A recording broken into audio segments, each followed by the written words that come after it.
گناہ تو بد ہے، لیکن کچھ چیزیں ہوتی ہیں جو گناہ کی برائی کو اور بڑھا دیتی.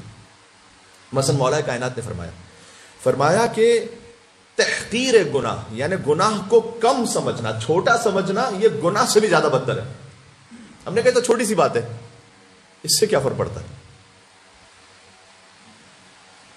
اب میں نے عرض کیا بہت ساری اس میں مثالیں ہیں، میں کچھ مثالیں بعض وجوہات سے دینا نہیں چاہتا.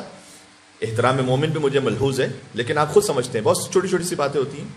ہم کبھی غیبت کرنا ہے، کبھی جھوٹ بولنا ہے کسی کے پیچھے، کبھی کوئی برائی کرنا ہے، کسی کے لیے چغلی کرنا ہے، ہمیں بہت چھوٹی چھوٹی باتیں سمجھتے ہیں، بہت کامنلی اس کو کر رہے ہوتے ہیں. تو اگر تحقیر گناہ ہے کہ یہ تو اتنی سی بات سے کیا فرق پڑتا ہے، یہ گناہ سے زیادہ بدتر ہے. تو اگر خدا نہ خواستہ کوئی گناہ میں مبتلا ہے تو اس کو کم سے کم چھوٹا تو نہ سمجھے، یہی ایک راہ بنے گی اس کے لیے کہ گناہ کو چھوڑ دے گا. ورنہ جب شیطان نے گناہ کو چھوٹا بنا دیا، اس کا مطلب ہے کہ خود بخود آپ نے اس کو ایکسپٹ کر لیا. اسی خاطر ہے کہ جس ڈائننگ ٹیبل پر شراب رکھی ہو وہاں اپنا حلال کھانا بھی نہیں کھا سکتے، اس لیے کہ وہ شراب کی حرمت کو کم کر دیتا ہے.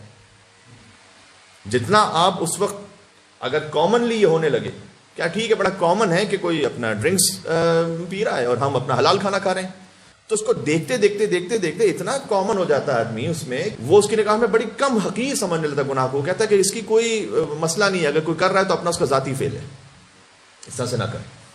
اس طریقے سے گناہ کی شدت کو بڑھا دیتا ہے. حدیث میں آیا توجیہ ہے گناہ کا ایکسکیوز لے کر آنا. میں نے تو اس لیے کیا تھا کہ ہم شادی میں جا رہے تھے تو کرنا تھا، کیا کرتے سبھی ایسے کر رہے تھے. یہ ایکسکیوز گناہ کی حرمت کو اور بڑھا دیتا ہے. اصرار بر گناہ، یہ سب احادیث سنا رہا ہوں آپ کو. اصرار بر گناہ یعنی یہ کہ نہیں ہم تو ایسے ہی ہیں، آپ نے ایکسیپٹ کرنا کہ ہم تو ایسے ہی ہیں. بھائی اب یہ جملہ کتنا کامنلی یوزڈ ہے.